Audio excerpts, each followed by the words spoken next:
Okay. Thank you very much, everyone. Hello, I'm pleased to start our webinar session with you, and in the same time welcome our guest speaker, Professor Roberto Navigli. This series of talks are conducted by SBU University NLP LAB, which is supervised by Dr. Shamsfar. And I would ask her to introduce the lab and talk series to us. To you, Mehnush. Thank you. Hello, everybody. Welcome to the second webinar of NLP Talk, hosted by NLP Research Laboratory of SBU University in Tehran. The first talk of this series was held last month, hosting Professor Rada Mialcha, talking about embeddings. We hope to organize these talks regularly and invite NLP and computational linguistics figures and influential people and researchers to share their insights, ideas, and latest achievements with the community. The main characteristic of this type of talks and their difference with big conferences and symposiums is that they flow during the year, and more audiences have the opportunity to attend and participate, and the connections become more fresh, strong, and widely expanded. And today it's my honor to welcome Professor Roberto Navigli, to the creator of BabelNet and the winner of many academic prizes and grants. I cannot count them, there are so many. And dear Professor, I'm so eager and excited to listen to your speech, and we'll go back to Ehsan to introduce our guest. Thank you. Back to Ehsan. Thank you very much, Mehnush. I'm honored to introduce our guest speaker today, Professor Roberto Navigli. Roberto is professor at Sapienza University of Rome, where he leads the Sapienza NLP group. He has received 2 ERC grants on multilingual word sense disambiguation and multilingual language and syntax independent open text unified representations. In 2015, he received the Meta Prize for groundbreaking work overcoming language barriers with BabelNet, a project also highlighted in Guardian and Time magazines, and the winner of Artificial Intelligence Journal Prominent Paper Award in 2017. He is the co-founder of BabelScape, a successful deep technology company which enables natural language understanding in dozens of languages. He's a program co-chair of ACL and IJ CNLP 2021. Thank you very much, and to you, Roberto.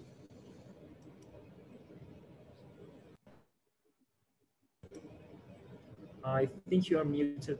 Yeah, thanks a lot. So you should be able to see my screen now. Is that fine? Can you see the presentation?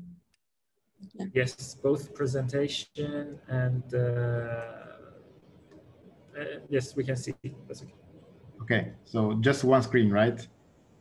Yes. Okay, great. So thanks for the invitation. It's a great honor to be here and talk about a new, fresh work that goes beyond word sense disambiguation, which is a historical topic in my research group at Sapienza. So I'm Roberto Navigli, and however, this talk will be about work that has been conducted with many people in my group, and coming from 2 different papers, an EMNLP 2020 paper and an HKI 2021 paper that is going to be presented in August. The people who contributed to this work were Michele Bevilacqua, Marco Maru, Edoardo Barba, Luigi Procopio, Caterina Lacerra, and Tommaso Pasini. So quite a lot of people who helped a lot and contributed considerably to these new directions in word sense disambiguation. So let me start from some motivating examples. So I've always been interested in understanding text at the lexical level. So enabling for machines to identify the most likely meanings of words occurring in a given context. So I want to play soccer.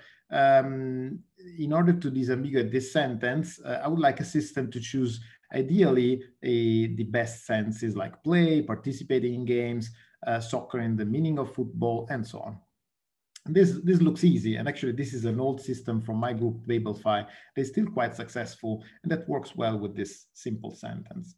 If we then move on to a sentence like drinking a glass of water, things can become a bit more complex, because glass is quite an ambiguous word with several interrelated meanings, like the material, which is actually the sense chosen here, which is inappropriate, because here we're talking actually about a container. Actually, here we're talking about the content of the container. So you see there are three different meanings of glass, which are interrelated, and a system might have problems in choosing the right sense in a given context. Even worse, we could have things like a totally wrong sense chosen by a system, like the Senate's plan includes AI, and then we have, this is an Italian sentence, il piano del Senato include l'intelligenza artificiale, and piano is a quite ambiguous word in Italian, including the English meaning. But here the system is going to choose the floor meaning of piano, of the Italian word piano. So this is a disaster, because here we are not understanding anything about what the sentence is trying to convey. So it can be quite hard. And actually, if we look at another motivating example from machine translation, and this was presented last year at the NLP by Emily et al. This is a nice example, because it's a real world example that we might use every day in an MT system. Like, John met his wife in the hot spring of 1988. Well, here spring without hot would be correctly translated in most languages, but hot is quite a collocation for spring. So we get that in Italian, the translation is fine. For some reason, it's hard to say why. But in Italian, spring is correctly translated into primavera, which is the season meaning of spring. But then in French and Spanish, we get John a rencontré sa femme dans la source chaude, which is actually the hot spring meaning, the water spring meaning. And same for Spanish, agua termales. So a state-of-the-art neural machine translation system cannot correctly disambiguate this word, and as a result translate it. And so this takes us to the problem, the core problem of word sense disambiguation, which is a key task in lexical semantics, and actually quite an important one also for natural language understanding in general. So it's the task of automatically associating the most suitable senses with words occurring in context. And importantly, we have seen a considerable increase in performance over the last 15 years. When I was a PhD student, I remember the state of the art was around 65% in F1. Now we are past 80% on more or less the same data sets.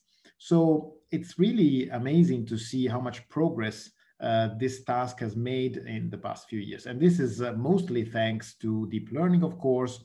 And so we moved from, 68% with support vector machines more than 10 years ago to the current state of the art, which is, as I said, over 80% using transformers. And this is also work from our group. However, this is a task that suffers from a number of issues. So what are the issues in word sense disambiguation? So a system has to choose a sense from an inventory. Which inventory? So normally we have to stick to a given inventory of meanings that lists all the senses for a given word.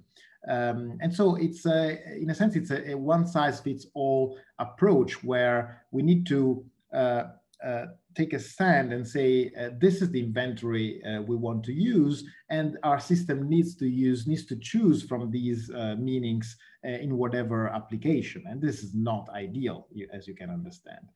This is the first issue. And we see actually that different inventories have different organizations of meanings. And so, for example, you can have subsenses like you have in the Webster, in the Merriam-Webster dictionary, or you can have other meanings coming from, British English, or different coverage of lexical meanings, and so on. And all of this makes the choice also of which inventory is appropriate difficult, not to mention the availability of these inventories.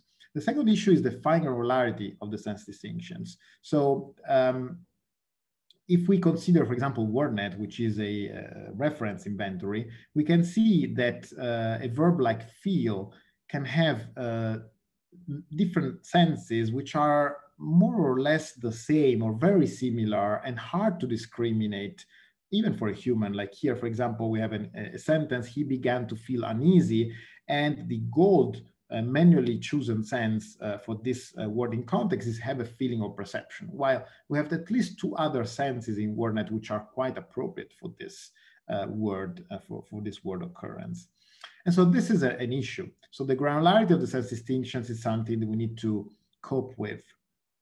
Again, this is another example, a general reason, and in WordNet we have a justification for something, a rational motive, an explanation of the cause of some phenomenon. So these are all very related. And so this makes the task hard because even humans can't easily agree on these distinctions.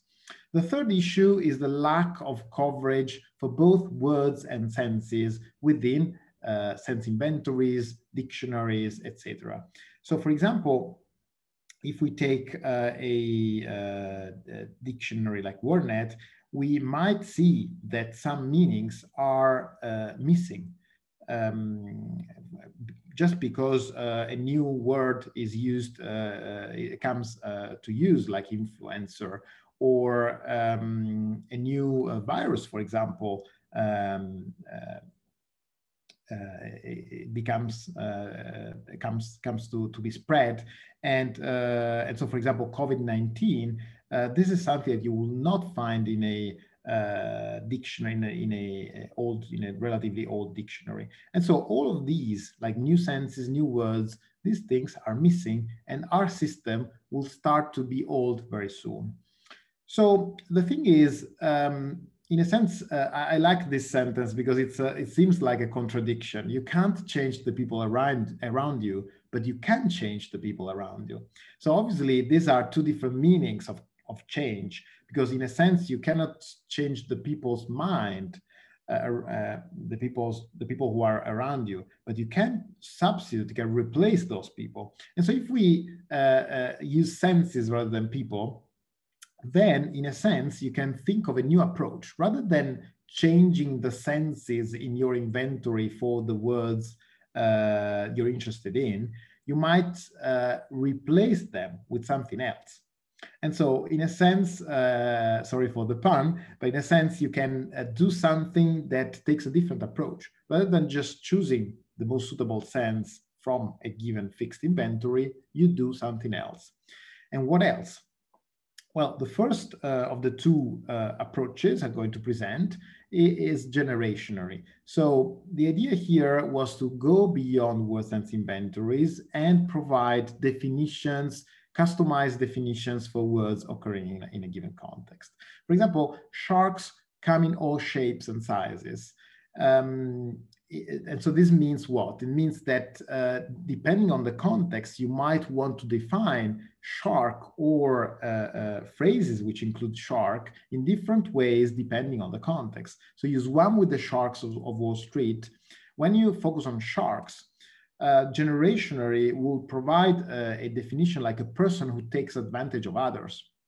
You might not have this definition in your dictionary. And even worse, even more difficult, you will not find a definition for phrases like sharks of Wall Street. How to define this phrase here? Generationally provides a definition like a wealthy or powerful person in the financial industry, especially one who uses his or her wealth to exploit others. And so we want some approach, some system to be able to define sequences of words, not only just individual words. If we focus on an entire sentence, ideally, even though this is only partially explored in our work, you would like to provide a definition for that, an explanation for a whole sentence. Like here, this sentence would be defined like you spend a lot of time with people who are wealthy and influential. And so this is the goal of this approach. But the question is, isn't word sense disambiguation enough to do this? As I said, sometimes a word or an expression is not in a dictionary.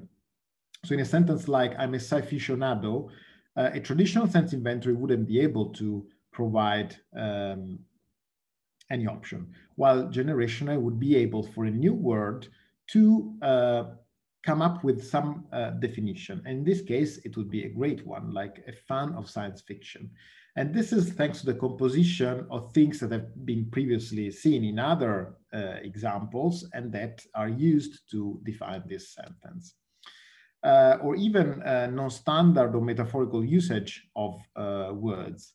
This is not covered in a, well, it's often covered in dictionaries, but it's not always the case that you can find a meaning in a dictionary.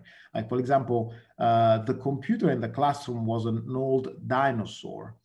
This is a metaphorical usage of dinosaur, and you might not have this meaning in your inventory. For example, WordNet defines dinosaur only in the animal reptile meaning, while generationary in this context will be able to provide a definition like a person or thing that is outdated, outmoded, or no longer useful or effective. And this is exactly what we would like to see in order to provide as much variety as possible for the lexical understanding task. And so how to implement, how to achieve this goal? We started from a task that was put forward some years ago called definition modeling. So this is the task of providing a definition for a linguistic expression. There are many current approaches going in this direction. However, most of them are restricted to interpreting embeddings or performing ranking of existing definitions rather than generating them. And so we wanted to innovate the task in a way that by building on top of the task, we would frame the task as a full sequence-to-sequence task with arbitrary sized targets. And so this could be words, phrases, even longer sequences of words like sentences. And we wanted to exploit definition modeling to perform word sense disambiguation and other semantic tasks. Obviously, this is not mandatory, but it's one way to then evaluate the quality of what is produced as a definition.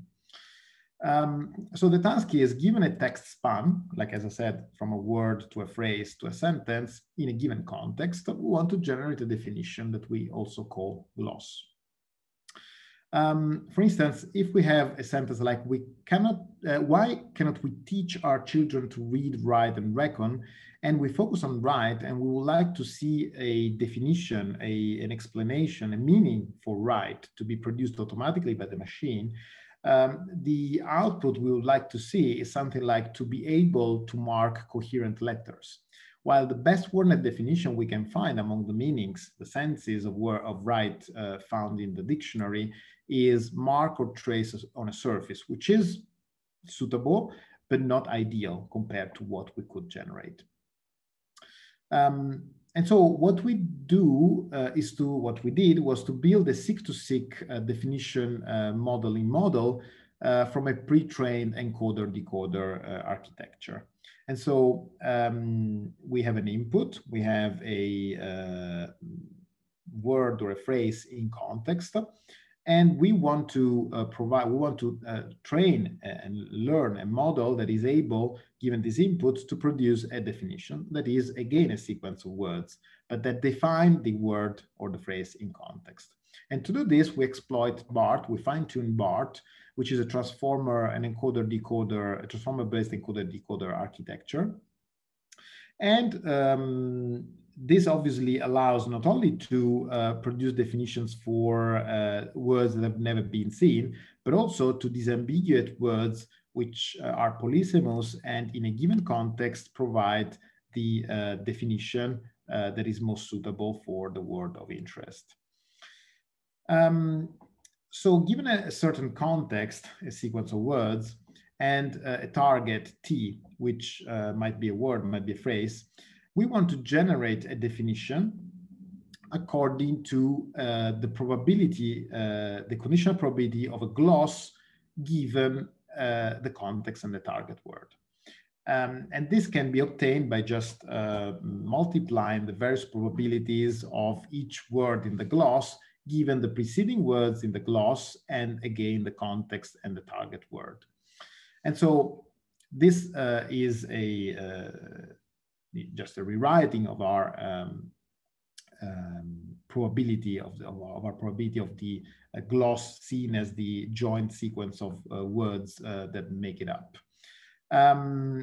The nice thing of this definition, of this formulation of the problem, is that this is unrestricted by a given sense inventory. So we are not bound to a given inventory, and it allows us to compute the probability of potentially any sequence of words. However, it's very hard to evaluate, because similarly to machine translation, we could generate whatever text we're interested in.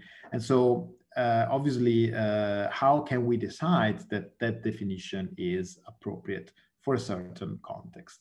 And so this is what we're going to talk about in the next few slides. So not only do we want to generate a definition, but we also want to find a way to perform the good old word sense disambiguation task. And so we want to exploit this formulation to choose the most suitable sense of a given inventory, whatever it is, for a certain target wording context. And so to do this, we put forward three different approaches. One is based on the fact that we consider all the senses for a given target word. So let's say, for the sake of this example, that T is just a word. It could be a phrase, as I said. So if it's a word, for all the senses of this word, we consider all the senses of this word in our inventory, which could be BabelNet, it could be the Oxford Dictionary of English or whatever. For each sense, we consider the definition for the textual definition for this sense in our resource, and we compute the probability according to our model. And then we choose the sense which maximizes the corresponding probability of the definition, of its definition. This is the simplest approach we can come up with, and we call it gross probability scoring. And as a result, we can leverage our BART-based model to choose a sense for a given wording context. A second way to perform discriminative sense scoring, to choose a sense in a given context, is to use cosine similarity between two vector representations. One is the vector representation of the definition of the gloss that has been generated with beam search by our system, by our model.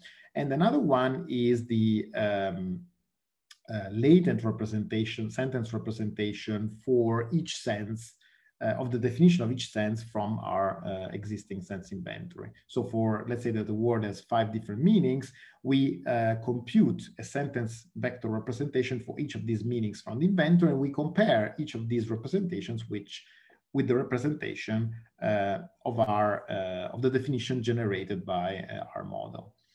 And we take the one with the highest similarity. And so this is gloss similarity scoring. And to represent a definition in latent vector form, we use sentence BERT. The third option is to use an approach called gloss similarity scoring with minimum base risk re-ranking. So we use minimum base risk re-ranking, and basically we consider the k generated definitions from our model based on beam search.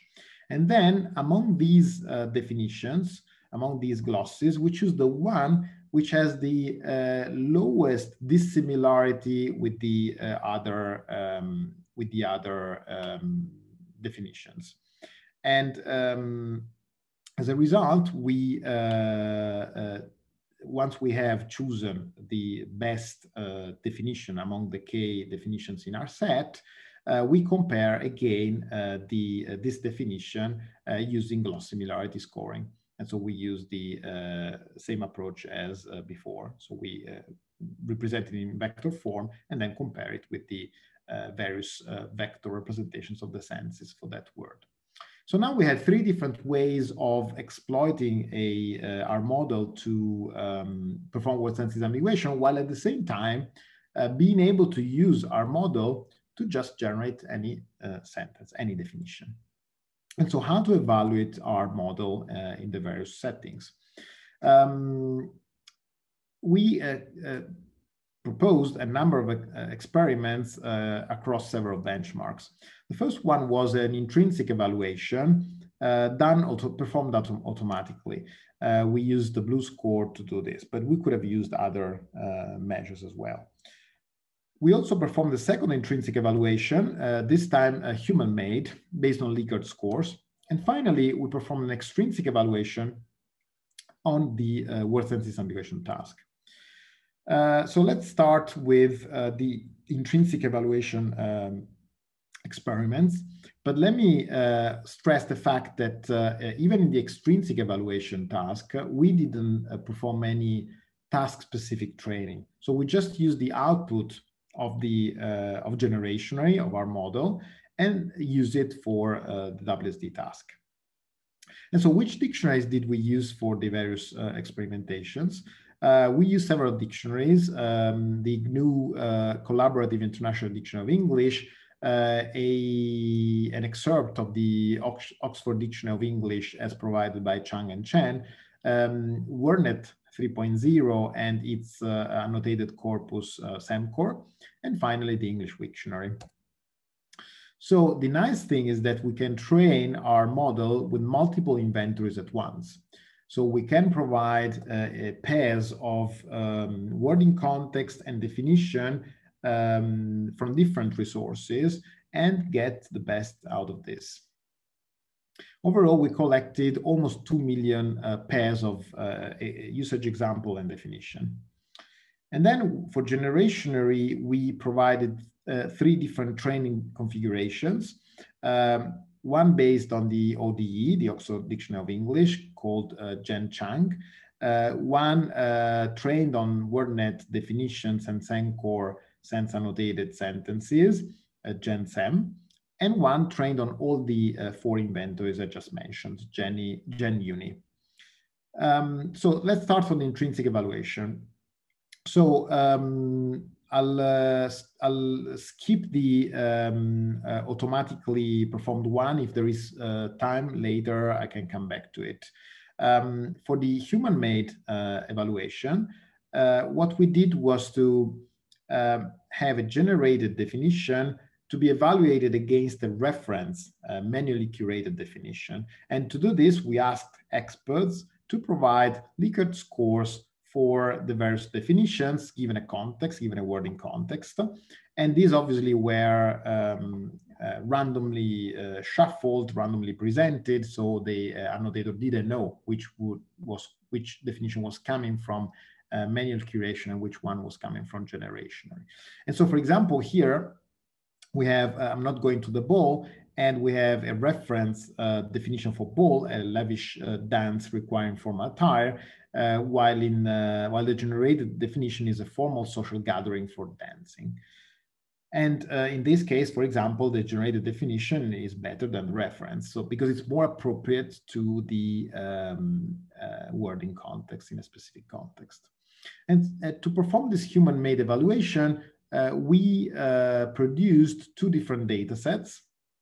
SampleEval, which contains 1,000 instances from different word sense disambiguation evaluation data sets, and Hey++, which contains more than 700 adjective noun pairs, which was built from scratch and is aimed at testing the ability of the model to define phrases that were never found in a given dictionary, while SampleEval aims more at testing the disambiguation power, because these were instances that are already in a word sense disambiguation data set. And so we gave the definitions coming from the senses chosen for the various, in the case of sample-eval, the senses from WordNet, in the case of A++, human-made definitions for these phrases. And we ask them to give a score so as to decide, to define the quality of these definitions. To give an example of this new data set, A++, that we created and made available, a stale beer is an old opened beer that is now tasteless. And Generationary defines it as a beer that is no longer fresh and is stale. Note here that in order to provide this definition, we are not we're not providing as input any context to stale beer. So in the case of A++, while in sample-eval we're providing sentences, let's say words in a given context, with A++, we're just providing the definitions, and we're just providing the phrases as input. And so stale beer is just provided without any context. Same for, I don't know, meritorious conduct or a worthy editorial and so on. And so we can see from the highlighted phrases that some of these phrases are partially correct, but most of them are pretty good. Like a dishonest politician is defined as one who engages in dishonest practices in politics. Other examples, like a keen blade is a blade having a sharp edge, and this is exactly the same as the definition provided by human annotators. In other cases, there are some wrong definitions, like few weeks is a period of 7 consecutive days for generation, and this is inappropriate. And so what are the numbers that we obtained as a result of Likert score-based intrinsic evaluation on the two data sets? Well, on sample-eval, we found that Generationary fares more or less the same as human performance. In this case, human performance is WordNet. So the definitions that come from WordNet. And we attribute this performance on par based on the fact that WordNet is fine-grained, is difficult to provide some definitions that are very specific and might not be entirely suitable for a given specific context. And so here, Generationary rivals the quality of the WordNet glosses. If we then move to unseen adjective noun phrases, we see that the human-provided definitions are obviously judged better because they were created specifically for those phrases. But the Generationary definitions are still pretty good, more or less of the same quality as on average as the definitions provided for the sample-eval WSD-based dataset. And interestingly, on this other dataset of adjective noun phrases, about 30% of the definitions generated by Generationary were at least as good as the human-provided ones. And this was for out-of-dictionary items, so I think it's particularly interesting. If we now move to the extrinsic evaluation, we have, as I said, 3 different ways of using the output of our board-based architecture to produce, to choose a sense for a given word in context. So the first one, as I said, is just to use the model probability. So we choose the sense for a given target word whose gloss has the highest probability. Then you have 2 other options, similarity-based, as I said. And so here you generate K glosses with bin search, and then you choose one of the 2 strategies to select the best gloss G hat, and then use this gloss to predict the best sense by a sentence vector similarity. And so here you have 2 options. One is just to choose the gloss that the best gloss that maximizes the probability among the possible K glosses, or choose the one that minimizes the risk based on MBRR. And as I said, for these similarity-based approaches, we use sentence-BERT for computing the vector representations. So we have these three approaches. And if we have, for example, a sentence like "I'm not going to the ball," this is defined as a formal social gathering for dancing. What we want to see is among the possible senses that are listed by WordNet, for example, we want to identify the one that has the highest chances of being the most suitable one, and then as a result select that one based on, for example, on similarity between these two vector representations, and then perform the sense choice for the task. The performance was evaluated across different data sets. So we used all minus, which is a concatenation of word sense disambiguation data sets, which excludes the data set from SEMEVAL 2007, which is instead used for development. And this is to test the disambiguation capability.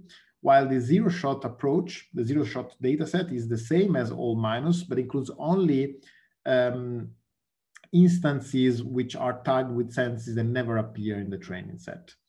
And this is to test generalizability. And the systems that we test are GlossBERT, which is a previous state-of-the-art WSD system, and two variants of Generationary, one trained on Sencor, one trained on multiple sense inventories, the various inventories I mentioned earlier, like the ODE, WordNet, Wiktionary, etc. And I recall that no further training is required, because here we're not retraining Generationary to decrease the loss over a word sense disambiguation task. And so we're not aiming at minimizing any WSD-based loss function. And so here we're showing the F1 score on the two data sets according to the three different scoring strategies. And we can see that if we use, like on the all minus data set, which is the largest WSD benchmark available, annotated manually with senses, we can see that the MBRR approach and also the vector similarity based approach perform best. While if we focus on zero shot, we see that it's best to choose the the ideal definition out of the K top beam search based ones using MBRR. And so if we do that, the ability of defining, of discriminating senses for unseen senses is better with this approach. And that's the approach we're going to then use later for the other experiments. If we then compare the performance of Generationary against the previous state-of-the-art model, we can see that on the all minus data set, performance is more or less in the same ballpark, so 77 more or less performance, while in the zero shot test split, this is probably the most interesting part. If you focus on senses that have not been seen at training time, when you provide as much training data as possible across dictionaries with many examples coming from different inventories with different sense distinctions and so on, you can see that performance goes up considerably compared to previous approaches. While instead, if you only use SEMCore and WordNet, this goes worse than just using the previous the competitor we selected, GlossBERT. So it's important to note that multi-inventory training, which is a key feature of Generationary, brings improved generalizability to unseen senses. And now let's look at some examples. So let's see how good the various definitions provided by Generationary are. For example, broken poster frames with glass on the floor. And so you have several candidates to choose from in a word sense disambiguation setting. These are the various meanings of frame in a dictionary, and ideally you would like to select the sense that is defined as a framework that supports and protects a picture or a mirror. And Generationary provides, ranks different possible definitions that are generated automatically. And you can see that the top ranking ones are all pretty good, like a rigid structure that surrounds something, rigid structure that supports a picture or photograph, or protects a picture or photograph, and so on. So these are all pretty good. Maybe the last one is not so good, like a framework for a pair of eyeglasses. This is bad. And the interesting thing here is that you can, as I said, define actually whatever sequence of words. Like if I want to define men, why do define chip manufacturers define always put the crumbs at the bottom of the bag? Then here the difficulty is that the focused phrase like chip manufacturers, which is provided as input to the encoder-decoder architecture, is actually ambiguous itself. So it could be a company that manufactures potato chips, as found by Generationary as the top possible outputs, but as a fifth ranking definition, it could also be a company that manufactures microchips, which in this context is not appropriate. And interestingly, is selected only as is ranked only as the fifth definition. But still, you see that it's interesting how these meanings can be compositionally obtained. And therefore, I started to get interested in trying the definition of different phrases or multi-word expressions. I tried all kinds of drivers, and what I obtained as a top definition is pretty good, like a person who drives a bus, the driver of a coach, a person who drives a train, a locomotive, taxi, a mule. And let's laugh a little bit, like what's a forest troll? Without any context, just let's ask the system to define a forest troll. And we get a species of large predatory, non-arboreal, nocturnal, insectivorous mammal of the genus Tringa. So interesting. Or a freegan is a person who eats any and all kinds of food without restraint, because it's free in another meaning. Or COVID-19 is sadly a drug used to treat cancer. Or infodemic is related to an infodemic, and so on. So this is interesting hallucinated output. And now we try something else. And this is what we call exemplification modeling. So the point is, now we proposed an approach to define some span of text in a given context. And so he went to the bank to deposit a check. We provided as input our sentence with the word or phrase enclosed by this define tag. And then we ask the system to produce a sequence of words which define that occurrence in context. But what if we invert the process? What if we instead require the system to produce an example, a usage example for a given word in context, but by giving as input the word and its definition?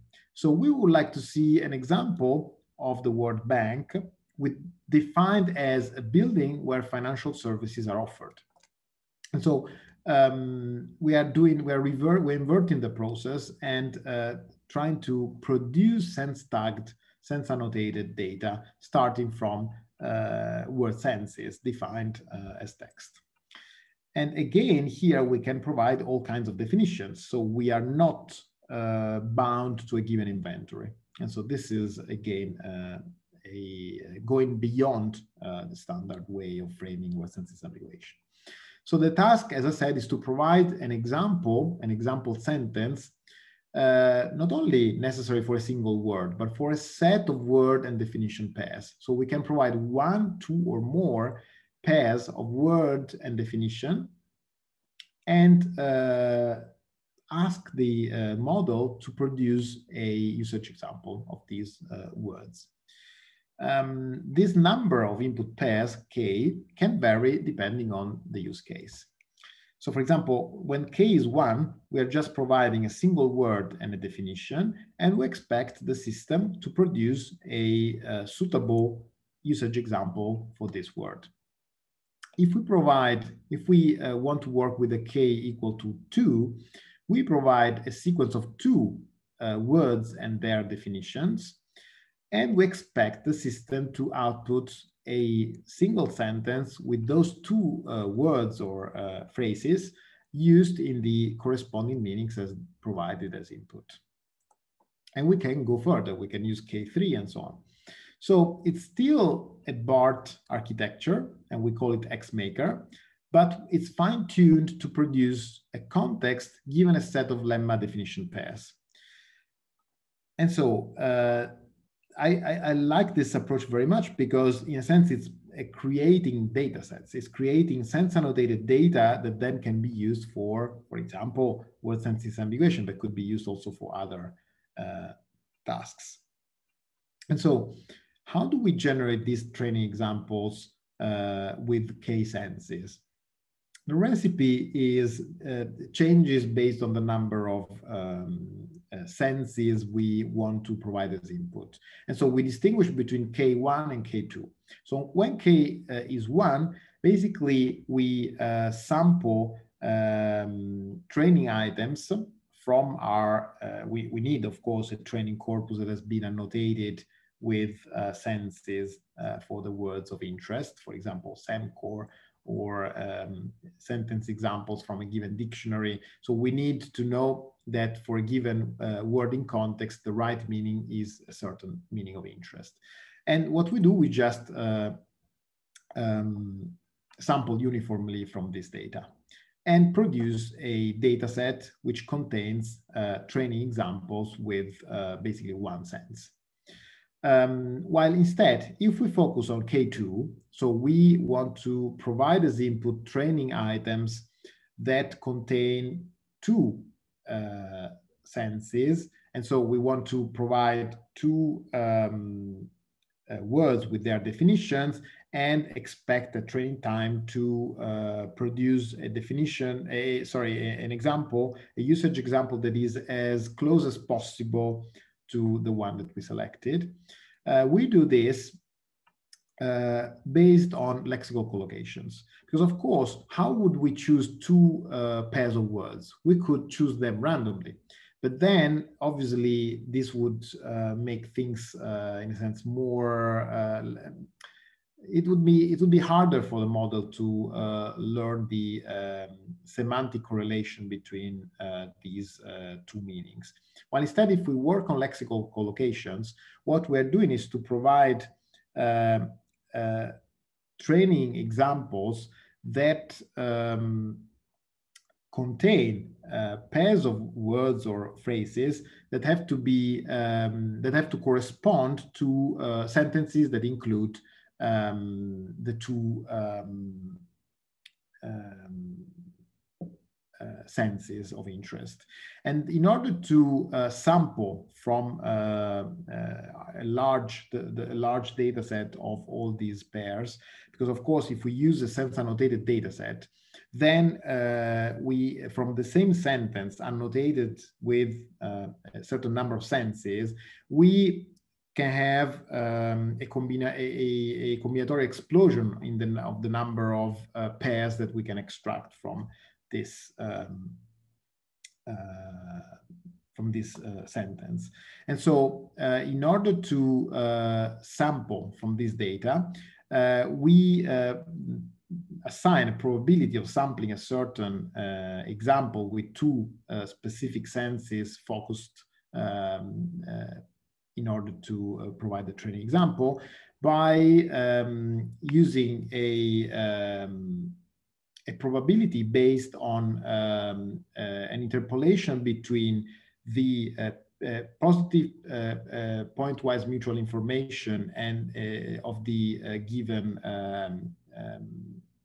example compared to all the other possible pairs, lexical collocations. And so, for example, if we are interested in a bank and credit card, so this pair has a certain PPMI, but this has to be normalized over all the possible PPMIs that concern the given word of interest.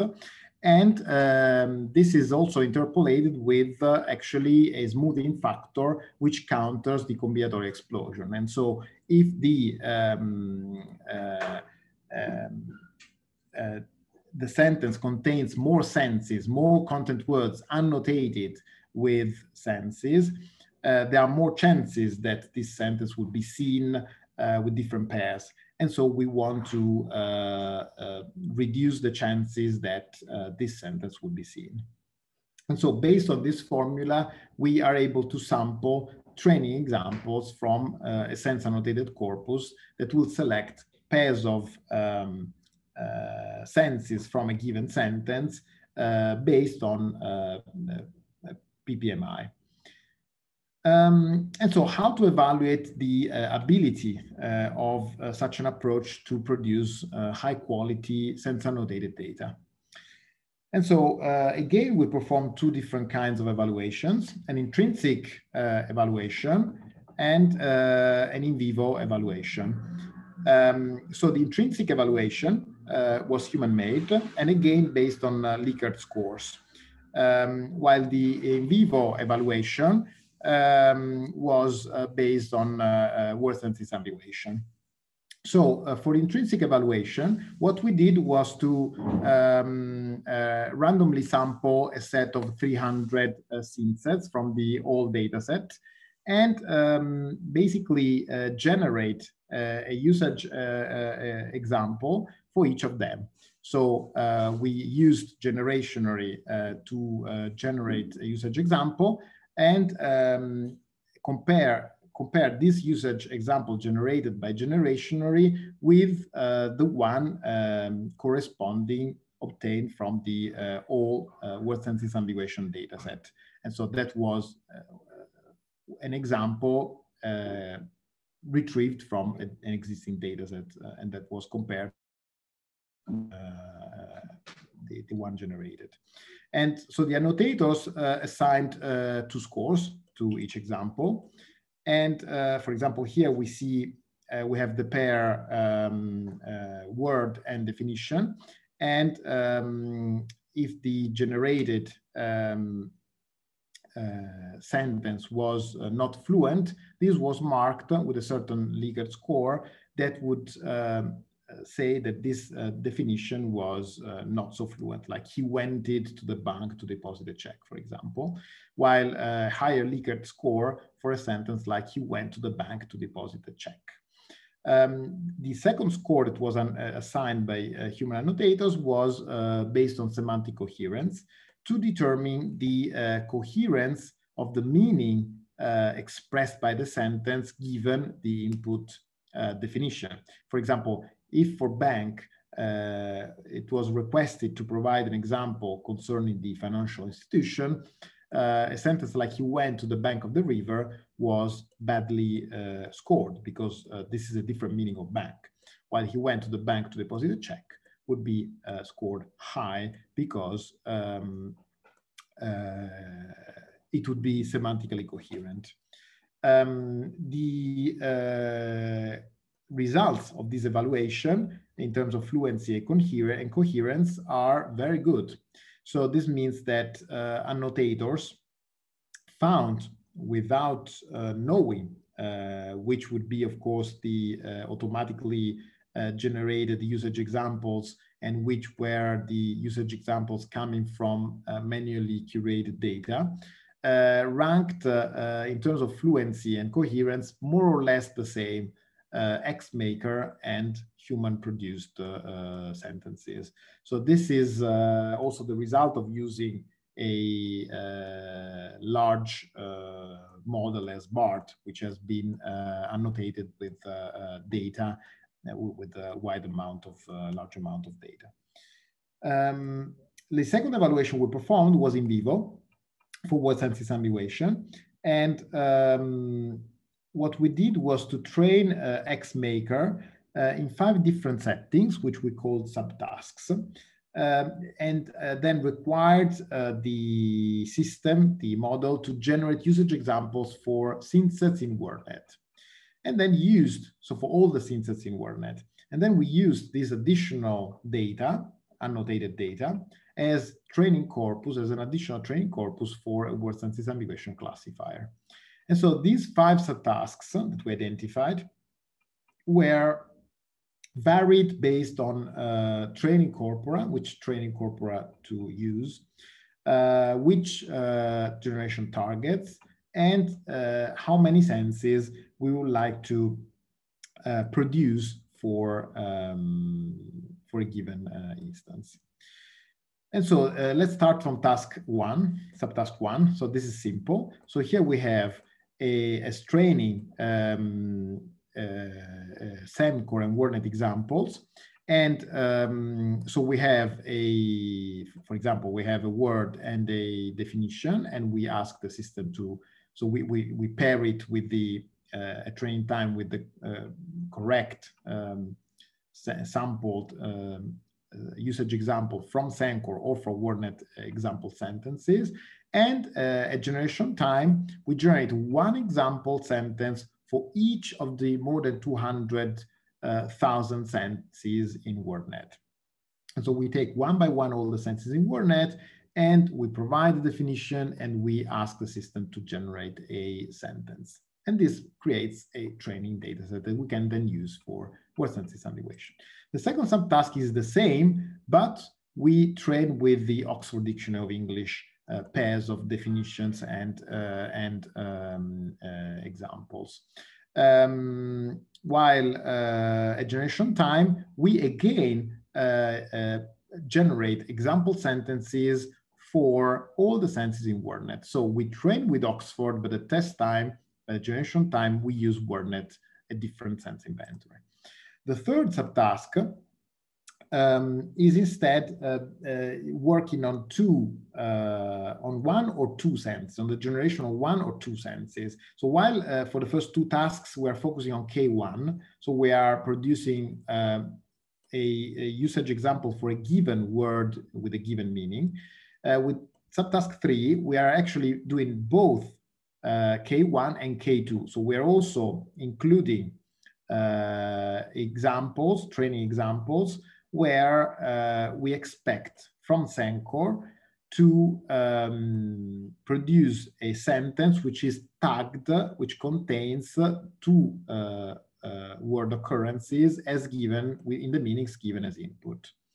And so here at generation time, we provide as input sense pairs in Semcore and in a resource called SyntagNet that we presented at the MNLP 2019, which contains pairs of lexical semantic collocations. So these are collocations like, I don't know, drive and car, that have been manually disambiguated according to WordNet.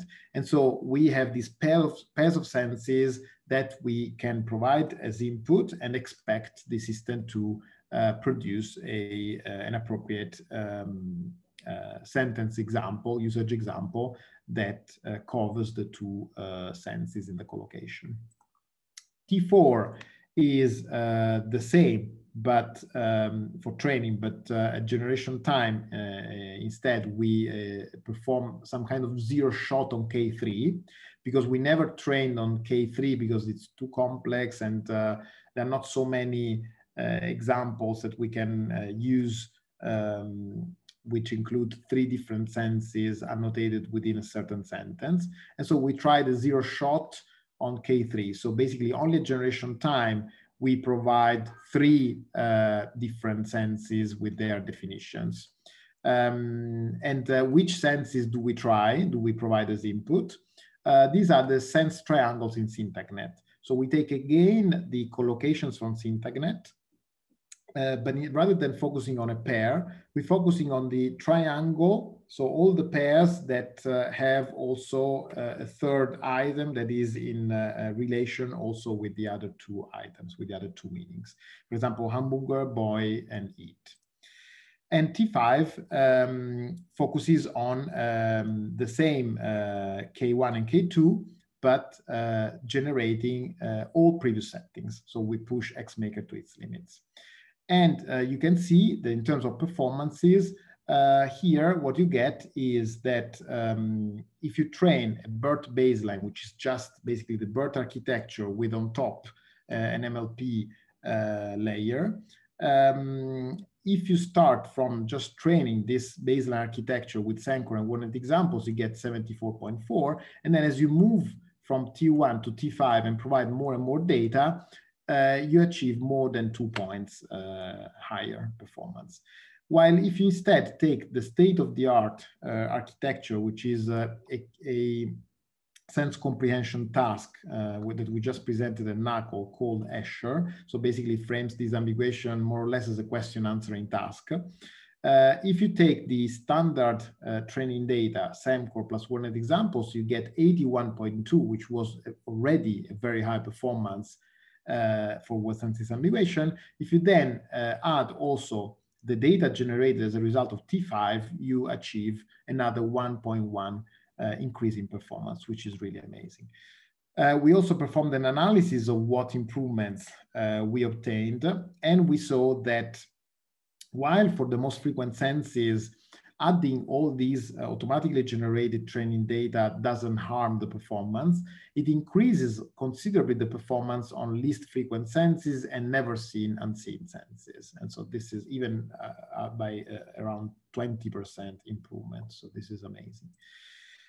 Some examples are, for example, for salmon, if you provide the food and fish meaning, you get the hunt salmon on the East Coast, while if you provide a color meaning, you obtain he wore a salmon colored t-shirt. For bank, for the two meanings, main meanings of bank, like the financial institution, the sloping land, you see different examples are generated, like he went to the bank to get money, or they pushed the canoe up the bank. And if you provide K2 and 3, you can see interesting examples like the cat leaped from the bed, or even with 3, I've never eaten a hamburger before, said the boy. So these are very interesting examples that are generated with the meanings that are expected. And so in conclusion, we have put forward 2 different approaches to going beyond the current word sense disambiguation task and limits.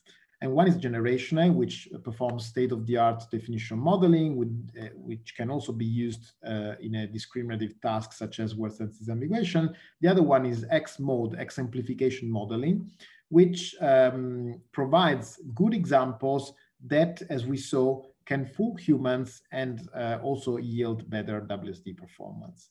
As future work, going multilingual. So, for example, using BabelNet definitions, we could train these architectures to produce definitions in any language, producing missing definitions on a large scale. So there are many dictionaries that don't have definitions, especially open source ones, interconnecting dictionaries, which is something that we are doing within the Lexis project, integrate factual knowledge, and much more.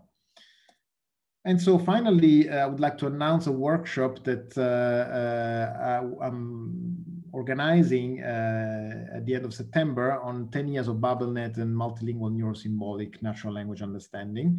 So I'll advertise it widely later in July.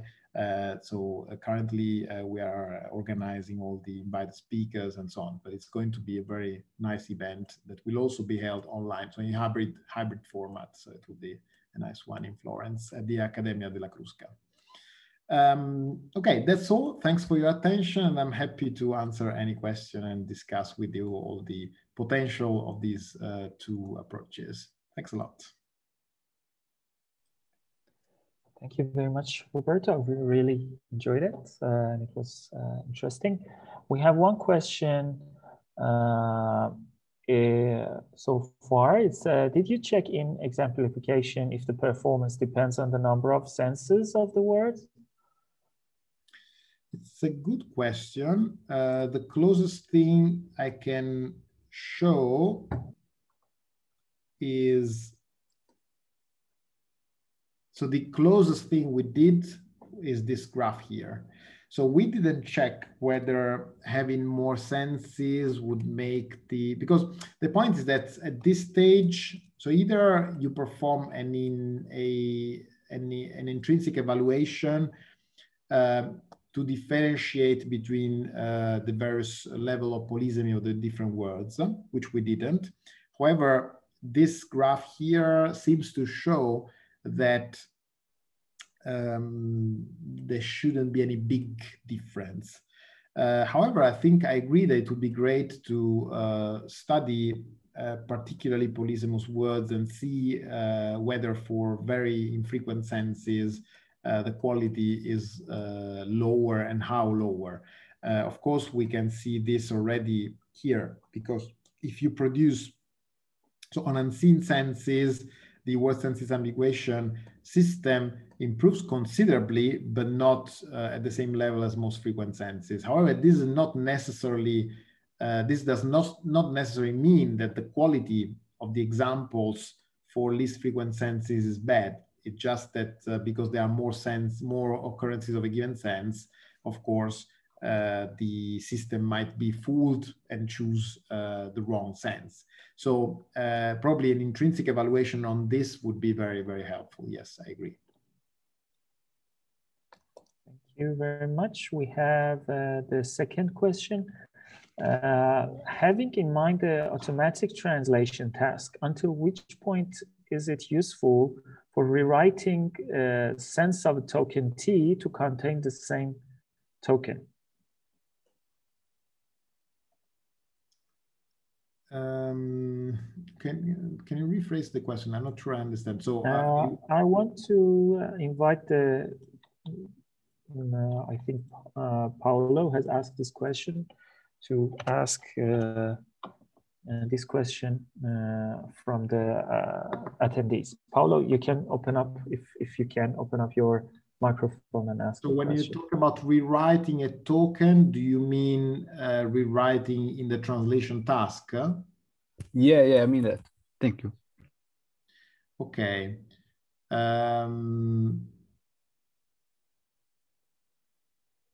Because I understood that the final task or the motivating task is to use these rewritings in the machine translation task.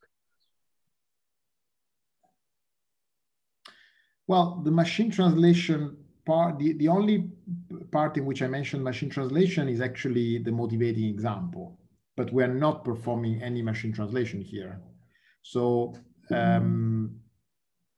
the motivating example I gave is the this one, okay, and basically we have a sentence, and we just see how the machine translation system performs actually in the translation, but we don't actually work on using the result of generationary or X mode to provide the right translation. This is actually something that we are investigating currently. Okay, thank you. Thank you. The next question is, how do you compare your definition generator with a simple gloss paraphraser? Also, I note that if the attendees want to ask the question live, they can raise their hands, and I will let them to talk.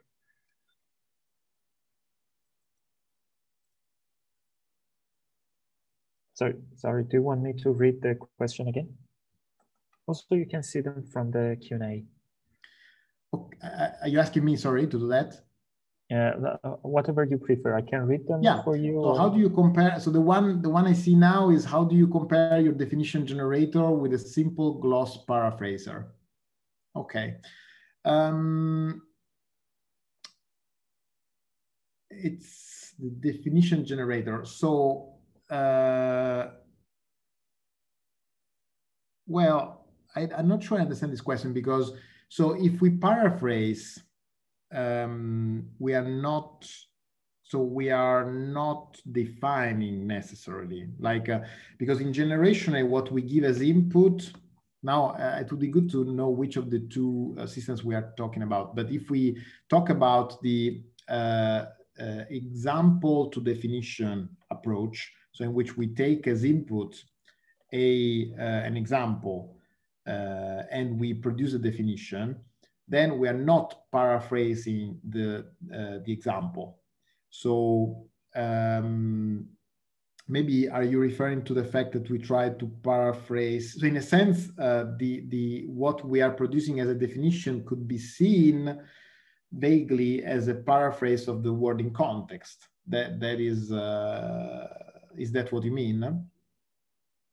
Dear Roberto, hi. Thank you for this nice presentation. I mean, when you are working on your definition generator and collect your data for the next step, that is WST, what is the difference between this system and a system, for example, that gives 3 or more glosses from different dictionaries, from BabelNet, from other kinds of inventories, and does a simple paraphrasing? If you have used such a system for the next step, that is the WST task, how would you compare the results with your current system? Well, if I understood your, thanks a lot, Majid. So if I understood your question, this is actually what we tried when we combined these different dictionaries in the GenUni setting. So basically, we can train the model with one dictionary like the ODE, with another dictionary like WordNet, or multiple inventories. The issue is that, so of course you could, so there are a number of things you can think of. One thing is that you can test on different data. Like if I train on the ODE, I can test on the ODE, but I can train on the ODE and test on WordNet. Or I can train on with all the inventories like here and test on whatever I like. So in a sense, I can try all kinds of combinations. The problem is, in order to perform, to compare with other approaches, you need to use a gold standard. And so that's why we are still using, for the extrinsic evaluation, we are still using WordNet-based, sorry, it's not here, WordNet-based data sets like SenseEval, SemEval, and so on. So I think it would be very interesting to see which inventory provides which performance on the same data. For example, if I train on Wiktionary, what is the performance on Wiktionary sentence examples? This is something that we are investigating now. So in a sense, this gives us a sense of which inventory is easier or more suitable for a given task. And so I think I like this very much. In terms of paraphrases, we have not investigated work on paraphrase generation. And I think this is an interesting also venue, interesting direction.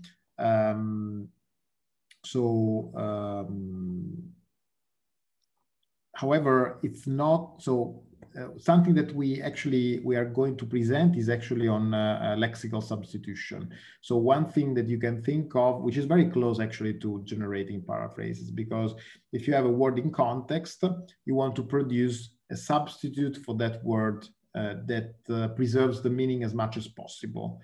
And so you can use a similar approach to produce one or more substitutes for the word in context. And of course, producing paraphrases is in a sense like in between these two tasks. So yeah, I think it's an interesting thing to look into. Okay. Excellent. Thank you very much. The next question is from Sabine. Did you analyze the gains and contrast them to the misses you get, to get an idea whether there are systematic aspects, I guess, to Escher's errors? Can you show us some bloopers? Yeah, so I have many examples. So you're talking about, so now you're talking about X mode, right? Yeah, yeah, exactly. I'm talking about the end of your talk.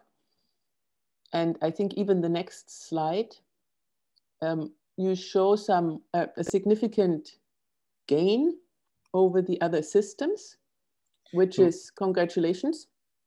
This one, so you're talking about this one, right? Yeah, that's what sparked my question. Of course, it rolls back into others also, but so I considered, yes, okay, so you have these gains.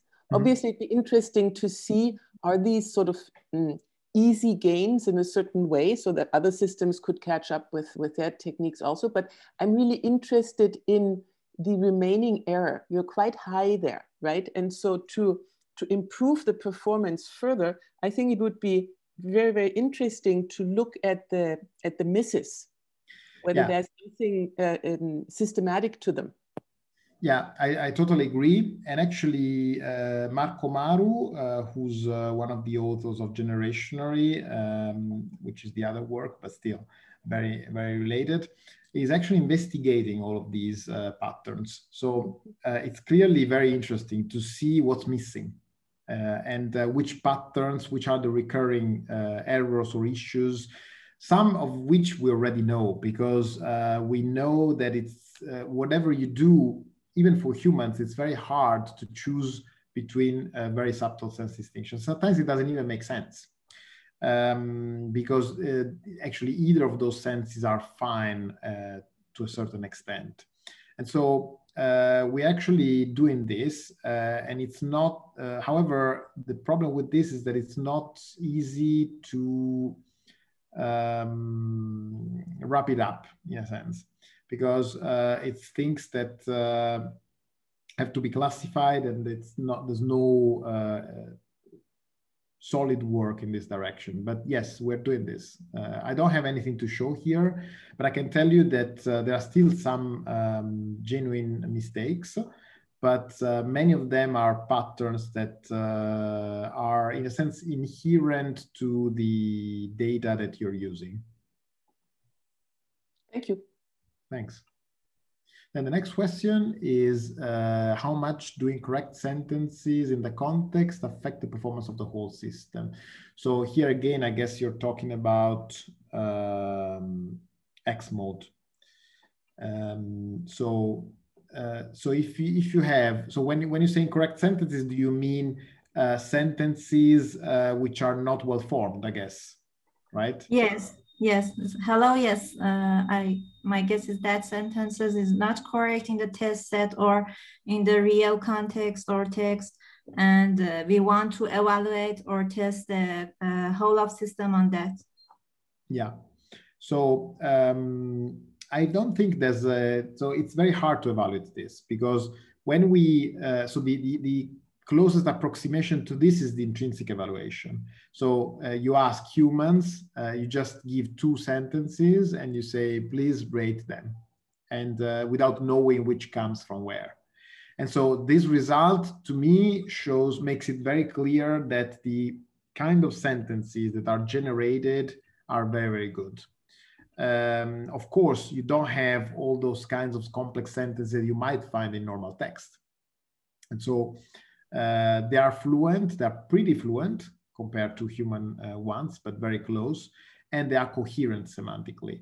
So it's hard to say what is the impact of the bad ones, because in order to know what the bad ones are, you would need to validate them manually, which instead here is done on a subset of sentences. So it's very hard to say the fact how many and which sentences which are incorrect either in terms of fluency or coherence affect the performance of a word sense disambiguation system.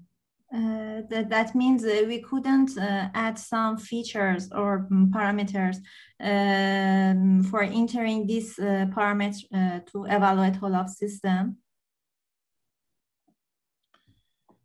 I don't mean that. I mean, I think something can be done, but I think it depends a lot on what you want to do. Certainly, there can be ways to rank these sentences and say, like we call this task silver data generation. And actually, we've been doing this for some years now. So this is this is the most recent of our approaches to generate sense annotated data. But we have other approaches like Trainomatic and other papers that produce sense tagged data. Obviously, you can rank these sentences. So you can have a certain probability so that you can exclude lower ranking ones, which we didn't here. Yes, that means we have tested this feature in the system. Thank you. Yeah, thanks.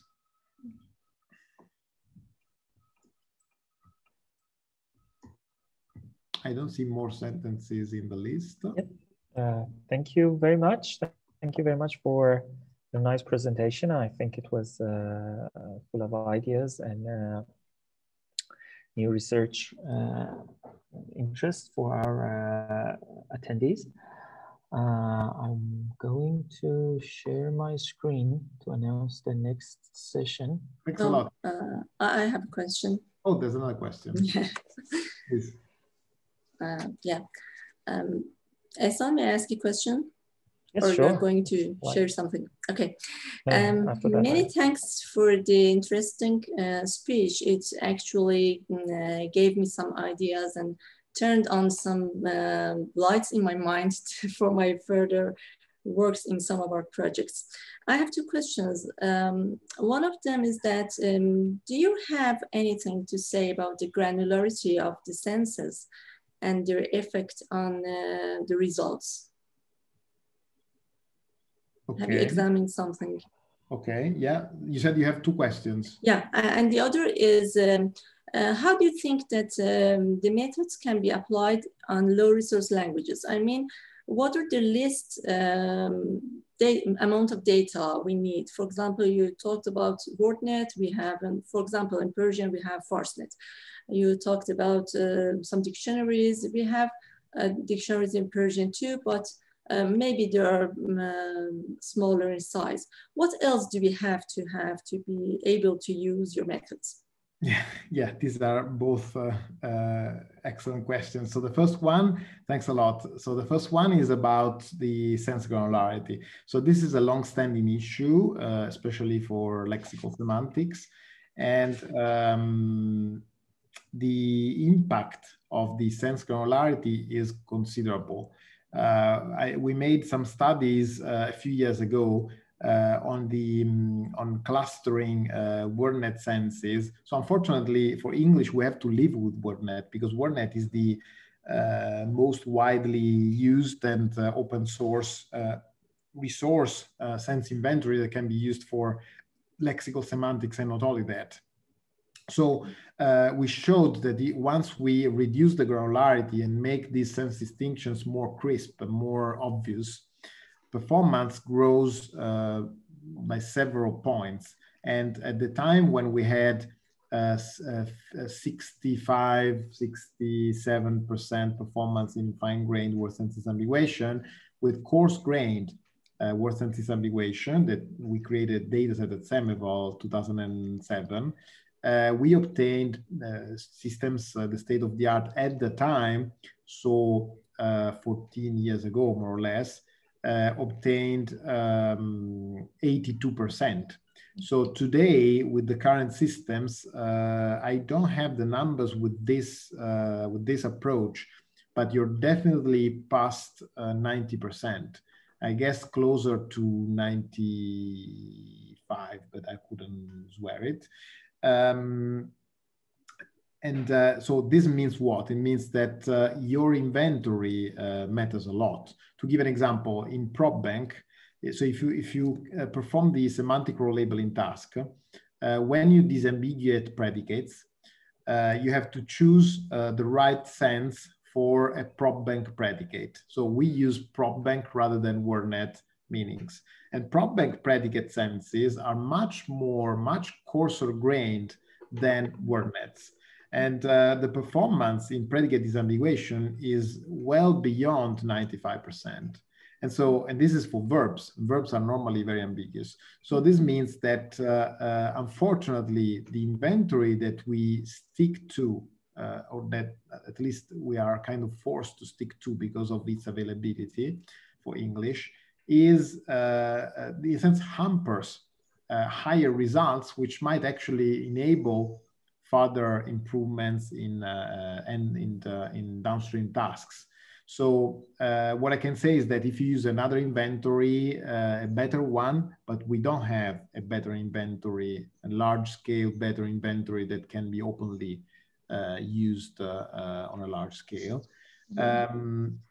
At least I see, but I mean that in your methods for defining a new, for example, for defining a new concept or finding the new sense, how do you concern about the granularity? I mean, for example, maybe you find some near definition. It's not the exact definition. If you want to work in finer granularity, you have to define a new definition. But if you want to be in coarse grain, you can accept one of the existing definitions. How do you handle this in your methods? Do you even handle it or not? You mean how to produce a simpler, coarser definition from an existing set? Yes, or even how do you decide how coarse or fine grain be the definitions you provide, you generate? It's a tough question, yeah. So it depends a lot on the task. So based on what you have to do, you have to choose the granularity. So I don't have a simple answer to this question. Is there any parameter in your formulas to handle this concern? For example, increasing a parameter make the definitions more coarse or finer? No, but I would, no, in the current architecture, no, but you could have a, you could put at a disadvantage longer definitions with a different loss function, or you could filter out definitions which are not, which use complex words. So we haven't done that, but you can change the generation part to produce, maybe to use a simpler vocabulary, or you could change the training set. So you could say, hello, these definitions you have to produce, or these examples you have to produce, have to be simpler or in a sense coarser grained. I think it depends a lot on all these factors. So which training data, which loss function you use. We haven't worked on this, but it's definitely an interesting direction. But yeah, I can send you pointers to maybe the various points where you can have an impact in this direction. I think it's very interesting, yeah. As to the other question, the low resource languages, here we don't have results on non-English languages, but we are working on this. And however, I can say that in many languages, even if you don't have 100,000 sentence examples, you can still use a multilingual architecture like MBART to fine-tune it on your language, and then expect the system to produce data even for things that have not been seen in your language, but have been seen in English or other languages. So you don't need as much data as in English. And definitely with some thousands or tens of thousands of definitions and examples, you can already bootstrap your system in any relatively low resource language. Yeah, I see. Of course, our experiments on developing Farsi shows that there may be some difficulties, and just using multilingual models may not work well on some concepts and senses, but I think on average we can use this method, and surely we will report the results to you too.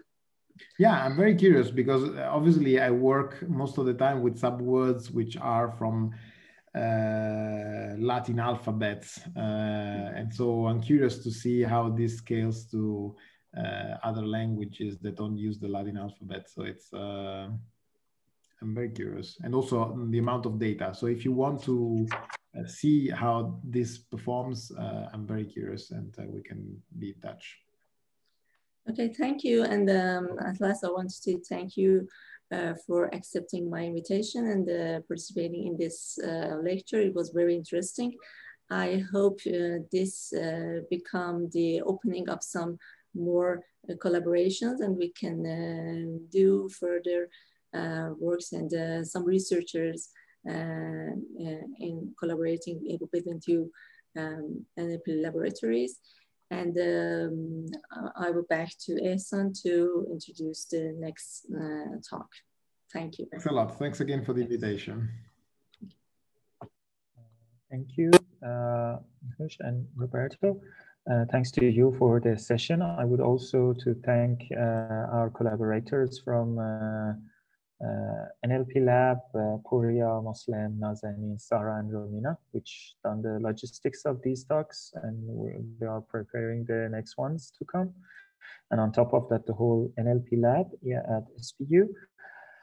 Also, I want to introduce our next talk, which will be done by Professor Feldbaum from Princeton Universities, and the title would be Scales in Lexicons. I hope that we will see you in our upcoming webinars, and that opens up lots of community interaction and other positive outcomes. Thanks from everyone. If that's all, we can finish the time. We are 3 minutes over the time. Thank you. Thanks again. Bye-bye. Cheers. Bye. Cheers.